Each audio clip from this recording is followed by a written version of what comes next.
Well, good afternoon, everybody. I'm Megha Anthony, the editor of CM Today magazine, and welcome to today's webinar, where we will be focusing on the Kingdom of Saudi Arabia's built environment in a post-COVID world. Now, the webinar is organized by CM Today and sponsored by Land Sterling. Now, Land Sterling is a market leader in real estate consultancy, which is based in UAE, Saudi, and the UK. Now, in the last 12 years, Land Sterling provided professional property expertise cutting through various regions, including the Middle East, North Africa, and Europe. Now, today in today's session, we're all here together and to talk about the effects of the pandemic. Now, for more than a year, we've been kind of facing the entire pandemic in all aspects. And definitely, even in the built environment, we've seen a lot of things change over the time. Now, the new normal has brought with it a lot of new trends, best practices, and different perspectives towards the built environment. So in today's webinar, we will delve into the change in the Kingdom of Saudi Arabia's real estate culture. Now, the panel here today will look at the overview of the built environment, the innovations, the trends, the measures that are being taken place, especially to keep pace with the global norms and the local demands in a COVID-19 world.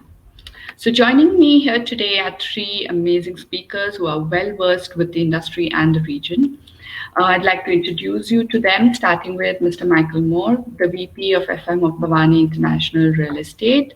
He's a dedicated FM professional with close to 40 years of experience, and he brings with him a wealth of knowledge in facilities management and international real estate. Also joining the panel here today is Mr. Yusuf Betraoui, the CEO of Land Sterling, and he has proven to have an extensive track record in the commercial real estate investment with a focus on Middle East, UK, and other European markets. He has significant experience in the investment, acquisitions, and asset management strategies, and he is also a member of the Royal Institute of Chartered Surveyors. And last but not the least, we have with us Ms. Sharon Witt, the MD MENA region of CBRE Accelerate. Now, Sharon brings with her a wealth of experience across the real estate industry, having held various leadership roles across the UK, Asia Pacific, and the Middle East. So thank you, all of you, for joining us today and for taking time out for us.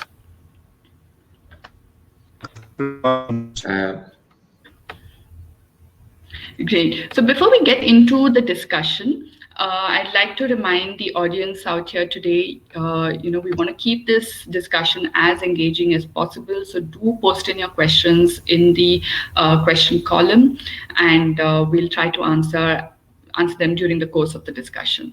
So shall we begin? Great. Mr. Michael, are you able to hear us? I just wanted to just have a quick check again. No, I think the voice is breaking a bit.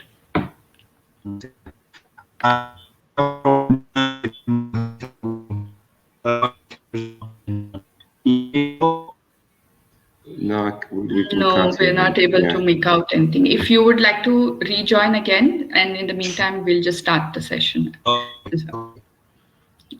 Great. So let's start the session by asking both of you, as I mentioned in my introduction earlier, that the pandemic, it's been more than a year now. But I want to ask you, how has the dynamics within the Saudi built environment changed since the onset? Sharon, do you want to go first? Yeah, happy to, Yusuf. Hi, Megha. Hi, everybody on the call. Really pleased to be with you all this afternoon. The pandemic, yes, it's caused quite a stir globally for us all, and we've all had to adjust. We started off with the changes of bringing people out of the working environment, and now, a year, 18 months on, we're looking at taking our colleagues back into that working environment. Lots of buildings are still at 30, 40, 50% occupancy, of which we are encouraging people to come back in. But as you can imagine, Megha, Yusuf and the audience, there's still a lot of anxiety out there. And CBRE, we are definitely closer to our clients. We've been putting lots of thought leadership workshops on, looking at new ways of working and ensuring there's that pathway and that route map for us to encourage people to return to a safe working environment, and together with our clients, stepping up to ensure we do make that environment safe for them. The buildings now, the world of work is a completely different environment. We're also looking after the infrastructure, but also the emotional intelligence of our people as well. Right, thank you. Mr. Yusuf, would you like to add to that? Thank you, Maggie, for having us. Good afternoon to everyone. Good afternoon to all the speakers, and obviously to my to my colleagues who are listening to us today. Obviously, the pandemic has had an impact on everyone, on every market, regionally and internationally. Whilst we are in KSA, we've noticed this impact very directly on the real estate market. We were quite fortunate to sit with our clients and study exactly some sort of a strategy on how to minimize the impact on the revenue of their real estate assets and their real estate portfolios. So everyone was quite efficient in the way they've reacted. They were very quick in adjusting. So we've put measures on how to improve the operations of their assets from a facilities management perspective, and also try and control and go into risk mitigation when it comes to the impact on the tenants, the very direct impact on the tenants and their commercial operations. So we tried to be very understanding with the situation, maybe revise rents, see how we can assist in some other way. And I think landlords were quite happy to have that talk with their tenants and overall look for a solution that suits everybody's objectives, whilst we wait for the government to guide us through this pandemic. So I think everybody reacted very well. Coming out of the let's say the worst part of the pandemic, or starting 2021, everybody was quite active in the real estate market in all sectors of it, and I think there's been a lot of successes reached with our clients. Once we prepared for a strategy for what comes after the pandemic, I think everyone got into gear on very quickly getting back on track. Right. And Mr. Mike, if you can hear me, we just wanted to test.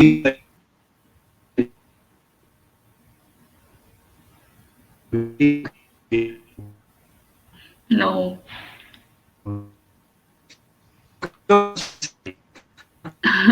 Okay, let me see if my team can get in touch with you and we can work something out. I think we're facing a bit of a technical issue, but let's just continue. I can let you connect to my hotspot, Michael, if you want. If you want better internet. So. Great. So, moving on, we've seen so much development happening in Saudi, especially in the last few years. And now with the Vision 2030 and the new reforms that are coming through, what kind of opportunities are we seeing? Do you see, things opening up for your respective sectors now? I think, Megha, yes, definitely. As we know, Saudi Arabia is the largest market, particularly for CBRE, across the GCC region. And with COVID, it's certainly taken a bit of a curveball. We are picking up from that now. And as Yusuf said, that the management of those buildings, returning people to work, we know the real estate sector is expected to witness a major boost. We also know that's happening across tourism and retail as well in the KSA market. The government are investing. The COVID stringent guidelines they're putting in from government as well. Example of that, 1st of August, you need to have at least one vaccine before you can go into the buildings. The test and temperature rate that is happening, not just when you hit the floors in the building. It's in the first part, which is showing an induction and a real appreciation of health and safety to bring people back into the workplace.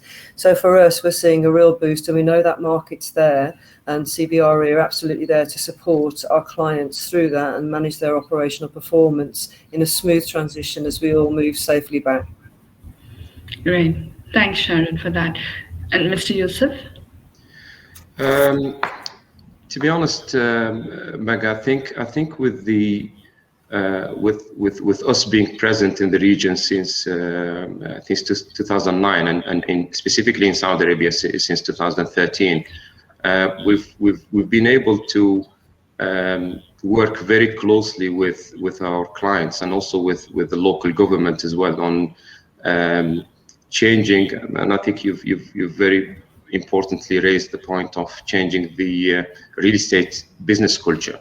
Yeah. And it was quite traditional, old-fashioned, and we worked very closely with the governments to implement international standards. So we've spoken to the RICS, and at the time there was an early or there was establishment of the real estate, the regulatory authority as well. And we've worked very closely with Takim on establishing valuation regulations.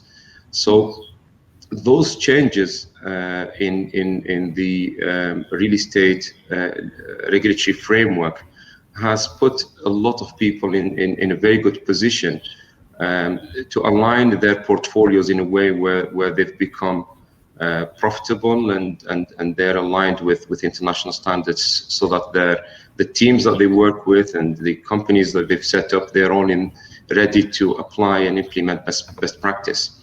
So whilst we played that role in the middle of all of this, I think we were able to successfully guide our clients through some of the challenges even before the pandemic hit, and even plan for what comes after the pandemic. So everybody maybe had a pause on their plans during the pandemic, and I think it was a very good opportunity for everybody to revise their real estate strategy. Mm-hmm. And they were absolutely ready for another kickoff start. Since the beginning of the year, we've had the right KPIs, the objectives for them.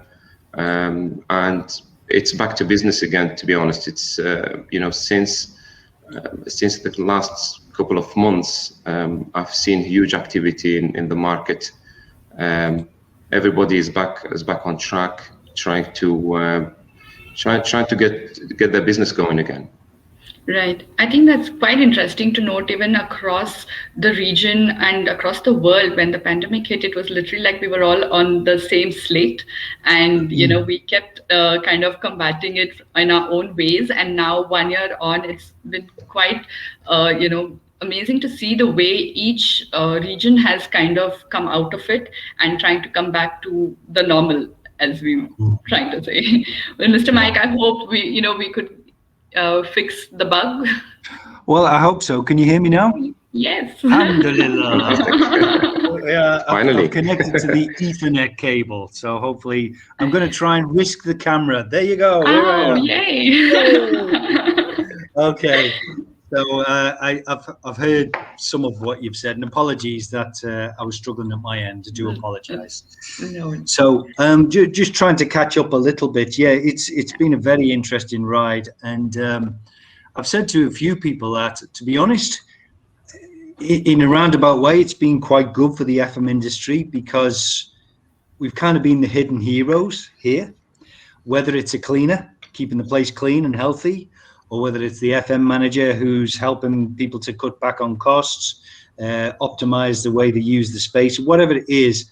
If you can take any kind of positive out of this situation, I think it's been quite good for the FM industry, which, there you go.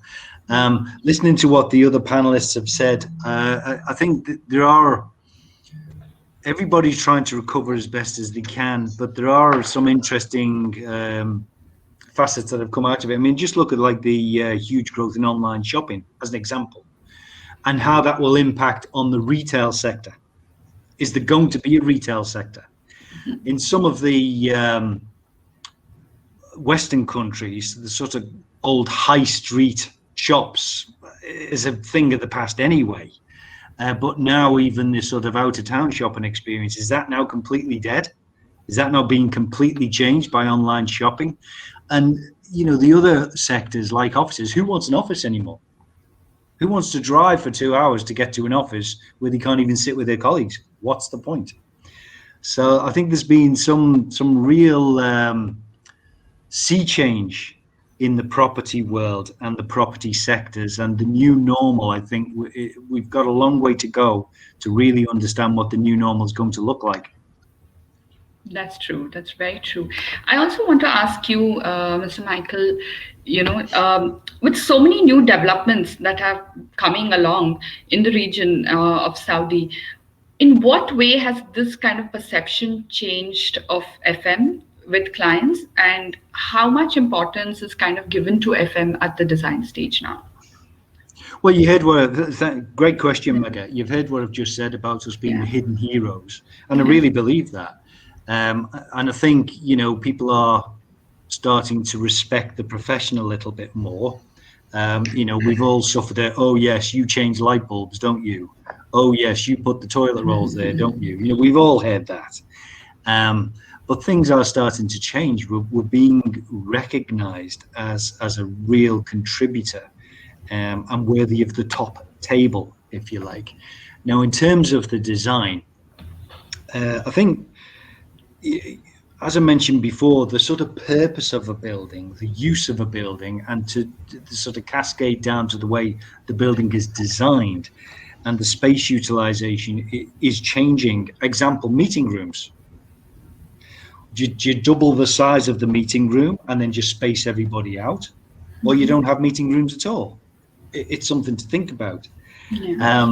And same with the reception areas, and the same with, you know, are we going to go back 40, 50 years to individual enclosed offices as opposed to large open plan, you know, sort of call center style? It's a huge change. From an FM design perspective, you know, the space utilization is important, but also there's other things to consider as well. And they are changing. There's more and more emphasis on FM design review these days. A lot of it's coming out of PFI, who are doing some great work in South. And they're spending so much money, and they want to have a good asset for a long time. So they're investing in FM design review, and we're seeing it start to cascade down now. People recognize it at the top level, and it's cascading down to the private developers. Right. Mr. Yusuf, I want to bring you into the discussion right now. You know, can you shed some insight into certain, you know, driving factors that are there for the property management sector? Before I do that, Megha, I'd just like to comment on what my colleague Michael has just mentioned. What we've observed in the market today, I know people feel like they need to somehow adapt in a very different way to in different way to COVID-19. I think you know, in real estate there is that human element. You know, people want to still meet face to face to do business efficiently, and we've noticed that people are not really happy with isolating themselves and doing 100% of the work remotely. Maybe in other sectors it works, but in real estate we have clients wanting to still meet face to face, although obviously they follow the COVID-19 you know, the wearing of the mask and the and keeping the distance. The protocols, they still have to follow that, but they still want to meet face to face. Similarly, businesses in real estate feel they need to do business still face to face, even with their employees in the office. It's, you know, there's a lot of aspects of having to physically, you know, visit the property, working together as teams. It's been quite difficult, you know, around the circles that I'm in, saying that the efficiency drops when everything is trying to be done remotely. So having said that, in property management sense, yes, clients have given more attention to property management, and there is a very strong connection between property management and facilities management. If I can just mention a little bit on facilities management first, because it's something that is very new to Saudi Arabia, and it's a buzzword these days. So everybody wants to know what is facilities management, how we can apply it to our assets, how it can help us operate our portfolios more efficiently. So we're working very closely with portfolio owners to, first of all, raise the awareness on what is facilities management and how it can minimize your operational costs whilst keeping your property functioning in an efficient sense. However, property management is, as I consider it, an art, really. It's the art of managing a relationship between a tenant and a landlord. Unfortunately, a lot of people think it's about collecting rent, and tenants don't want to be remembered when it comes to collecting rent only. So there has to be an efficient and a good relationship between landlord and tenant. So maintaining that relationship is very important. We've seen this culture of managing assets evolving in Saudi Arabia, especially in the last 1 year to 2 years, and there's more smart systems being added to the property management sector, which is very good to see as well.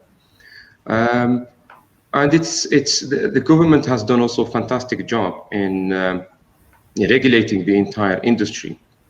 So there's a lot of training going in place, a lot of workshops. Now the entire brokerage market is fully regulated by the Real Estate General Authority.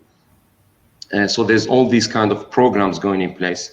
It's really good to see this, because now the market is being more open. There's more professionals in the market. There's a better understandings from both landlords and tenants on their obligations towards each other. Whereas in the past there was a big problem trying to get them both to agree on at least the basic terms of a landlord-tenant relationship. Definitely. I remember about 6-7 years ago when I had done a similar roundtable discussion regarding facility management in Saudi, and it was a whole different conversation altogether. They were like, it's just the kind of breakthrough that I think the industry has had in the region has been amazing. So we've had one question that's come in from the audience. So let me just take that in before we get back to our discussion. So we have Tanisha Jain, who has asked that what is the potential of the community management sector in the region, especially after the new law that's passed, making it compulsory for owners associations, company for jointly owned properties under the 2030 vision. Would anyone would like to take this question now? Let me start the discussion. I feel I need to add something because I wasn't here for the first 5 minutes. So as some of you may know, I've recently finished a commission supporting Roshan, who are the sort of housing element of the PFI projects. And as part of that, we worked around the Riga framework and the Riga regulations, rules that are coming in. And I think to some degree that there are some similarities to RERA here in the UAE. There are some similarities, but there are some differences as well. But I think what is going to happen is there's definitely going to be a requirement for this sort of strata approach and this sort of community management approach. It will happen for sure, 100%. It will happen. And it ties back into the comments that Mr. Yusuf has just made. It's great to see that these sort of statutory frameworks and regulations are coming in, because then we've all got something to work to and relate to and refer to, rather than just a fish market haggle, as it has been in the past. It's just been a mess. But with these the maturing of the market, I think it can only be a good thing. And to answer the question specifically, 100%, there will be a requirement for community management discipline. Right. But what kind of potential now do we see for that sector? Mr. Yusuf, would you want to say, or? First of all, the sector is in its early days. Yes, the regulations are in place. The program is called Mullak in Arabic, so it's MULLAK. So Mullak is a program by the Real Estate General Authority, in line with the vision of the Ministry of Housing. So it is fantastic that they've put this program, this regulatory program in place. I think they faced a lot of challenges with multi-unit assets where owners obviously naturally disagree on service charges and a lot of other things. So I think the culture of community management is taking the right path. It's developing very quickly. There's a lot of awareness programs in place and a lot of workshops taking place. Yes, it's a developing industry, and I think potentially there is a massive market opening up in Saudi Arabia. And I'm glad there is all these things falling in place right now at this particular time, especially after hopefully we're moving away from the impact of the pandemic.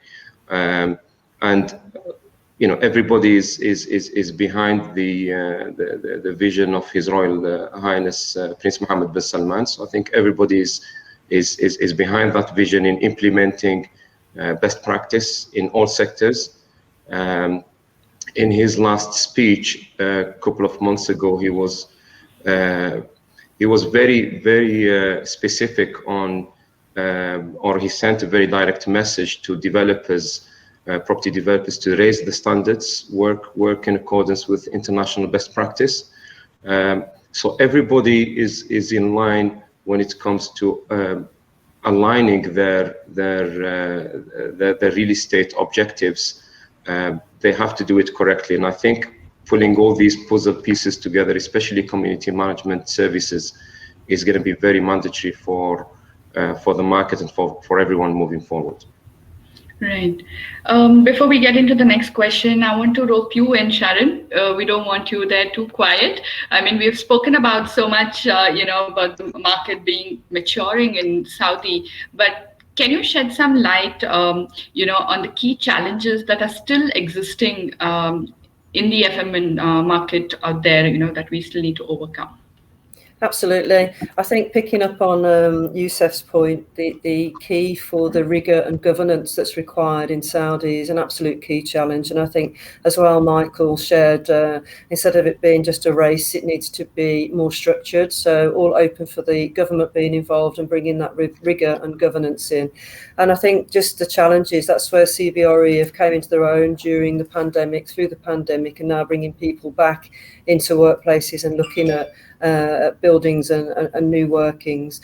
One of the things we've looked at is, and this will be normal language for Michael and Yusuf, is that it's the service levels. Some of the clients have really stepped up.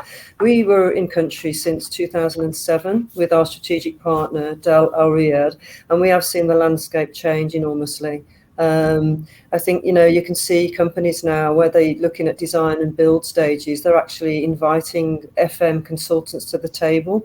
So we are at the beginning of that phase, rather than everything's being done for us, without us, and then it's up to us to go in and sort out the operational tasks after. And obviously all your assets and asset management comes into that. And then you're not capturing the right information to look at your budgeting, your maintenance, and it has a full-on effect on the full operational costs. And I know one of us touched on the smart movement that's going on in the industry at the moment. And ourselves at CBRE, we have a host technology app, and that has supported our teams going back into the office, within our clients' offices and within our own buildings, where it books meeting rooms, it does all that sort of stuff, but it uses technology. And one of the other things we found with our clients as well is taking the data that we collate from their buildings, whether it's for green energy, whether it's for utility, whether it's for waste management, and using that data to report back and making those cost efficiencies and cost savings for our clients as well. So as much as there's challenges within KSA that we need to overcome. There's also, from a company like CBRE, a lot of learnings globally that we now have the capability to bring to KSA and to share with our clients. Right, thank you. That's quite insightful. I mean, Ms. Michael, do you want to add anything more to that? I know that you do, you have been in the sector for so long, and I'm pretty sure that I'm even not that you old. would face. Oh my God. I can be insulted in better places than this, Just kidding. Sadly, I've been around for a very long time. Certainly, I think I was in the industry before you were born, Mega, which is not great. Anyway, there we are. I mean, it's interesting to hear what Sharon says, and as you know, my last posting was Cushman and Wakefield, who are quite similar to CBRE in many ways. And she's absolutely right. I mean, these big global players are able to bring global best practice, and it's great to see that global best practice coming into new markets like Saudi Arabia, and help them sort of almost hit the ground running, if you know what I mean. And we've all said there are a lot of challenges, but every challenge is an opportunity, and it's not just an opportunity for Sharon, Mike, Mr. Youssef to sell a service. It's an opportunity for the country to learn and grow and look around and think, well, that didn't work, but this did, so this will be our starting point. It's a little bit like Abu Dhabi learned off Dubai. Mm-hmm. Well, now Saudi can learn off the UAE. Some things have worked incredibly well, some things not so well. And that's sometimes a benefit of being a little bit slow into the game, that you can look around at what's happened, and get off to a better start. And I think with the support of the likes of Land Sterling and their international pedigree, CBRE, for sure that's got to help the country. Right. Let's take in another question we have from Mr. Badr Salmeen. So he gives his opinion saying that the majority of real estate market players are still waiting for the thing to go back to normal, but they're not realizing that there is no going back. So we're all facing a very new future, especially in real estate, but they still do not realize how to go around it. So do you agree to that?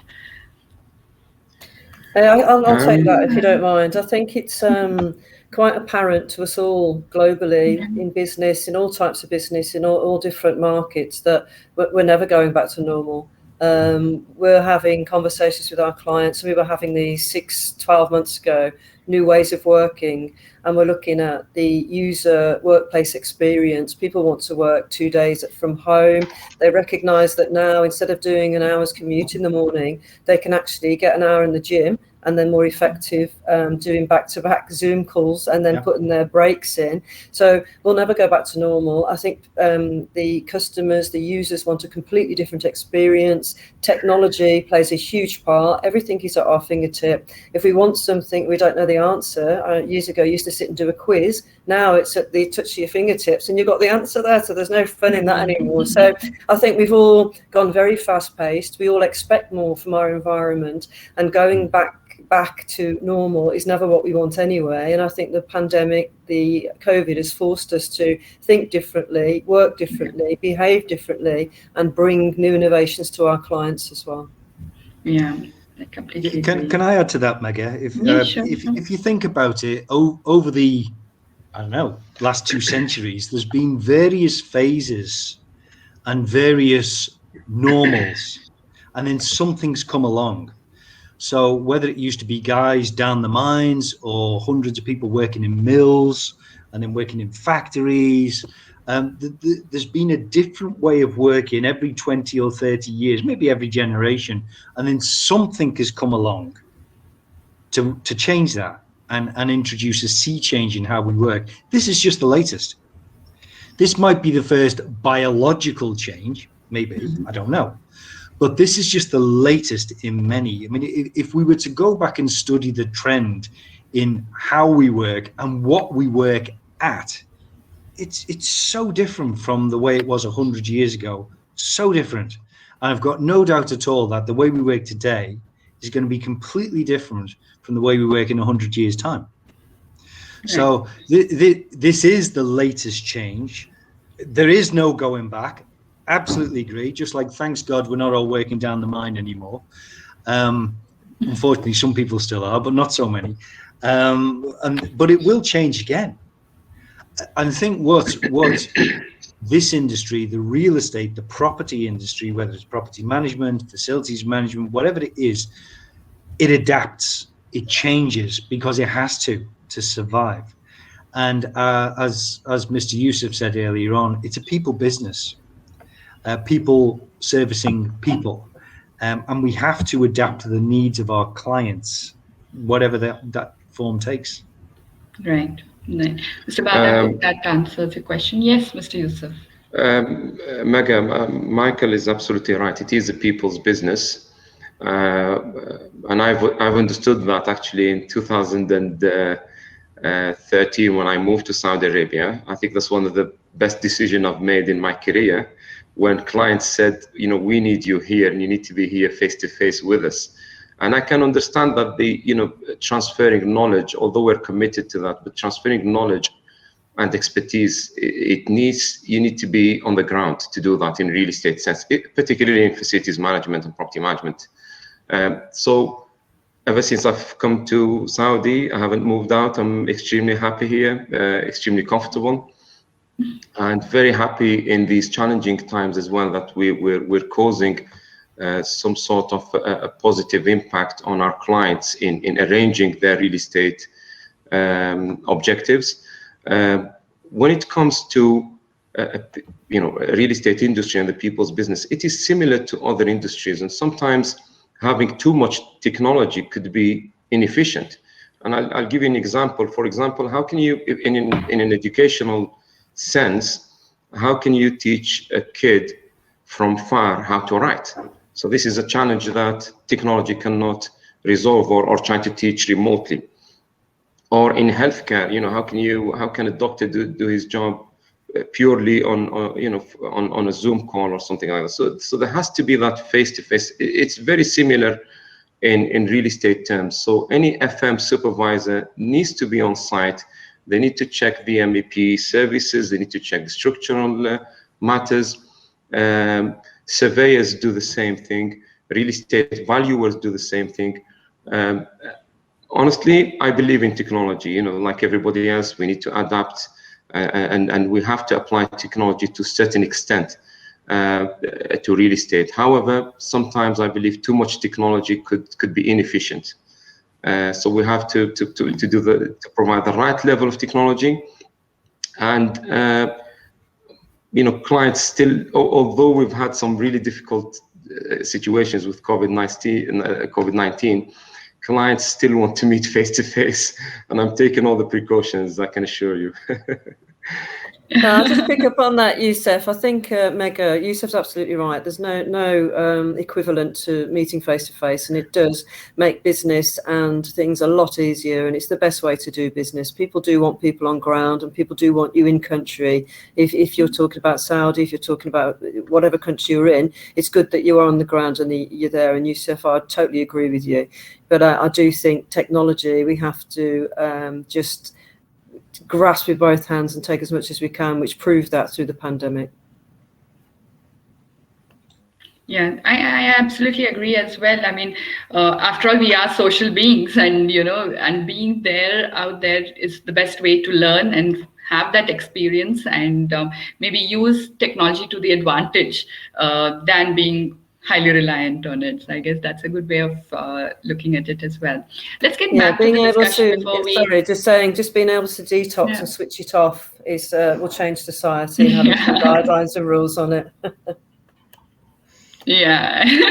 So before we head back into the more questions that are coming in, let's just get back to our discussion. We were talking about how the market is maturing, how they are looking at global standards, but what are some of the measures that are being taken place to keep pace with these global norms and local demands in each of the fields? Who would like to start? I'll start. I think I think Saudi has gone through very fast changes in recent years. I've noticed that directly, whilst I live and work in Saudi. The good thing is there is an understanding of working traditionally, which the market is used to for a long time. And now there is a very strong belief, especially with the younger generation that's taken over, there's a strong belief that they need to move into the new and the correct way of doing real estate.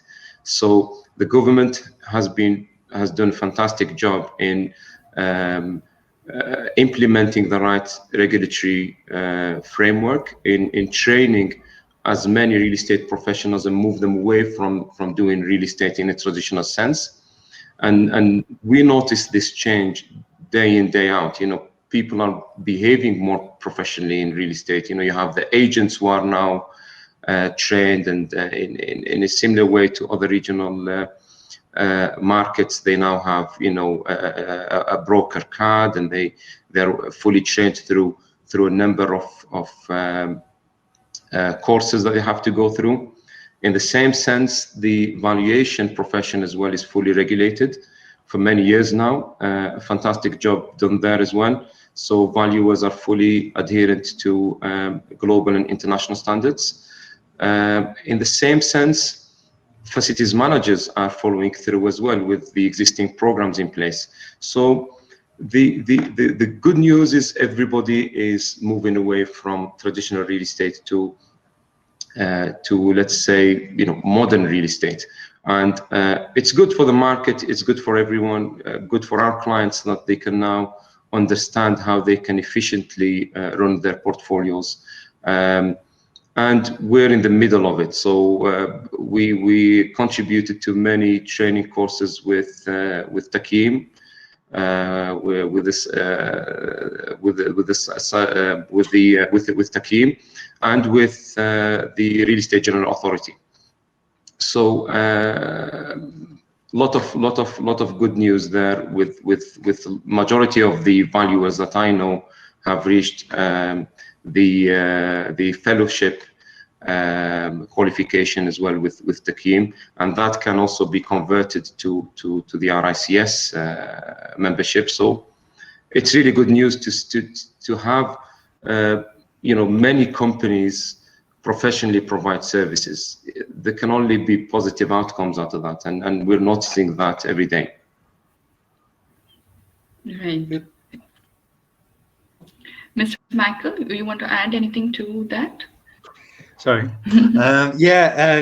I'll go back to the point I think Sharon was making earlier on about the companies like CBRE and Land Sterling and many others, JLL, Cushman's, who were able to bring international best practice. I think, we're talking about bringing that into the country, and then hopefully that spreads across and becomes the norm. So what we consider the norm in the UK, as an example, excuse me, which at the moment might be seen as best practice in Saudi, needs to become normal in Saudi. And then we're always trying to push up the limits and improve the standards more and more. But we need to stop thinking that what's actually pretty normal in the West, should we say, is fantastic in Saudi. It shouldn't be fantastic in Saudi. It should be the normal in Saudi. And then we try and improve things even more. So then Saudi standards become fantastic, and we can teach the UK how to do it. That's where we need to get to. Right. Sharon, you have anything to add as well? Yeah, certainly. I think it's a big drive for us as CBRE as an organisation. We recognise the 2030 vision, and we know that KSA, the government driven, want to absolutely invest in their citizens in KSA. A lot of their Saudi nationals are under 30, And again, that word technology comes up because it's a new learning, it's a new era, it's a new real estate market, it's new FM. So, and for CBRE in particular, we look at Saudiization as well. And what we're doing is training people in the mentoring programs alongside the people that we're bringing in who have got that global qualification, certification, regulation, all of that, transferring that knowledge. So we're educating Saudi nationals within their own country, within their own businesses, for them to become the future leaders. And that's really key to us as adding value to the Saudi community as well. Right. There's an interesting question that's come about, we're talking about training people, but here there's someone who has pointed out about the manpower situation right now and how they, especially post the pandemic, a lot of people had to leave the region. So now that when things are starting to get regular, I think Mr. Najmuddin is asking, how can we kind of manage the shortage of manpower? Who wants to start? I think I'll start, Mike, if you don't mind. I think the entire economy now is supporting Saudization of many positions, particularly in the real estate industry. So there's been a large number of very talented young Saudi engineers who want to practice facilities management as a new industry to enter into.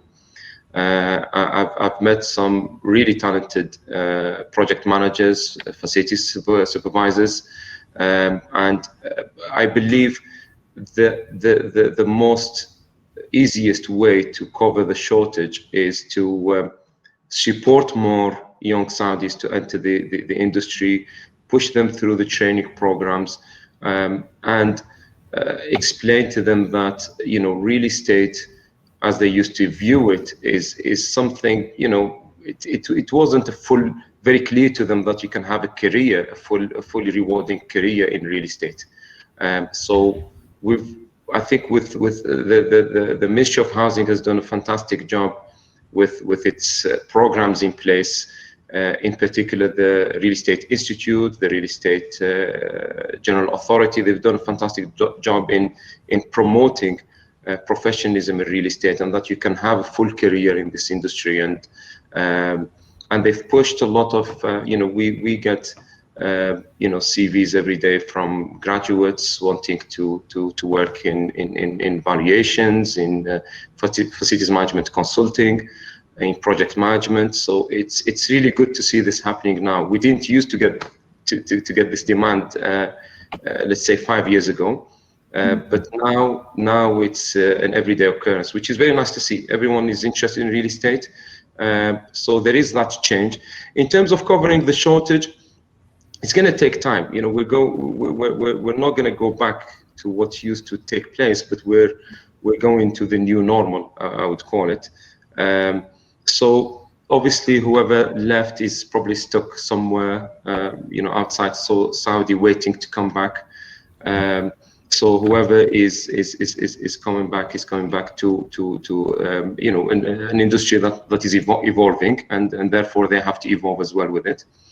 And for the ones who are here, the citizens, the market is open to them to enter into and to choose any career in real estate. So you have the full spectrum of real estate services they can choose from, and we encourage that fully. We're actually putting some training programs in collaboration with some universities in Saudi to do some promotional and teaching programs for real estate in order to at least explain to some of the potential graduates to look into this industry for their careers.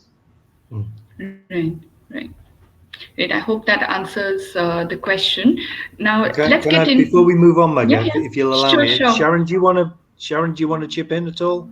I have something to say, as always. No, I think I'm good, Michael. Thank you. All right.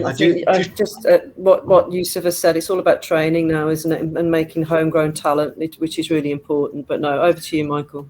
Okay, I agree with what you've both said. but with respect, I think that only really applies to the white collar positions, sort of at the very lowest, supervisor, engineer, and above. What the FM industry is facing is a real problem with the blue collar workers, your cleaners, your electrical technicians, your MEP technicians, whatever, because to date, Saudi nationals, they're just not interested in that kind of job at all. They have no interest.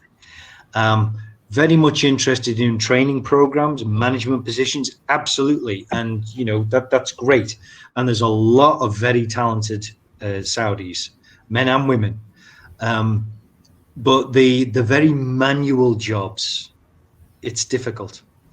And with the pandemic and people leaving the country and then borders being closed and we can't bring anybody in, you know, the traditional labor pools for manual labor, you know, India, Pakistan, Nepal, Philippines, it's very, very difficult. And we're facing a real, at the sharp end of the FM industry, facing a real problem, to be honest. Yeah. And I don't think there's any short-term solution. Anyway, let's move on. Great. And so now moving on, let's get into the trends that we're seeing, you know, in the region. So, you know, I want to ask all of you, you know, now in the coming years, what kind of trends are you actually going to foresee in the Saudi market?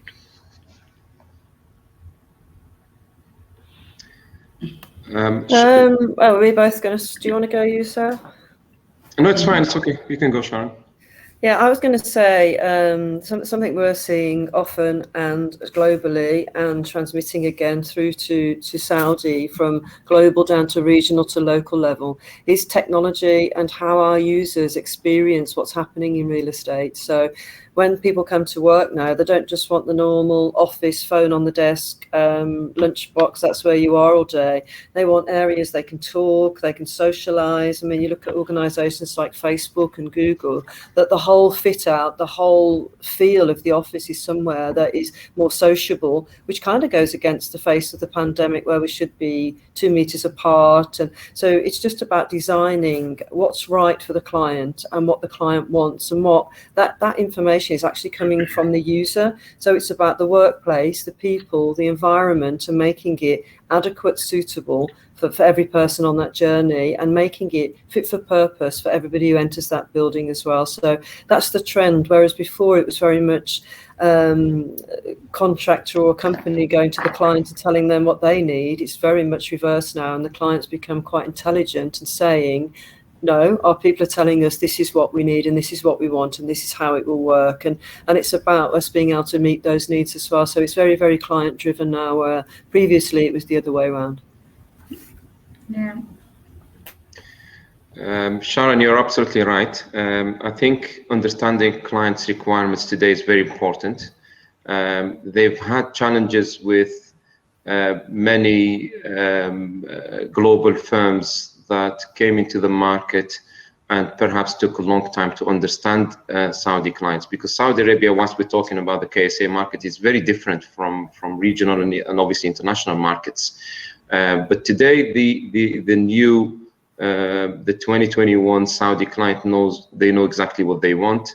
They're more aware, more educated, and we're moving forward. We're trying to explain how you can, as a client, diversify your portfolio into different sectors, because traditionally many of them invested heavily in the residential and commercial real estate markets. However, the clients we talk to today are very interested into logistics, warehousing, healthcare and education, and obviously the government is pushing for inward tourism in Saudi. So there's a lot of projects that are going to go up regarding heritage and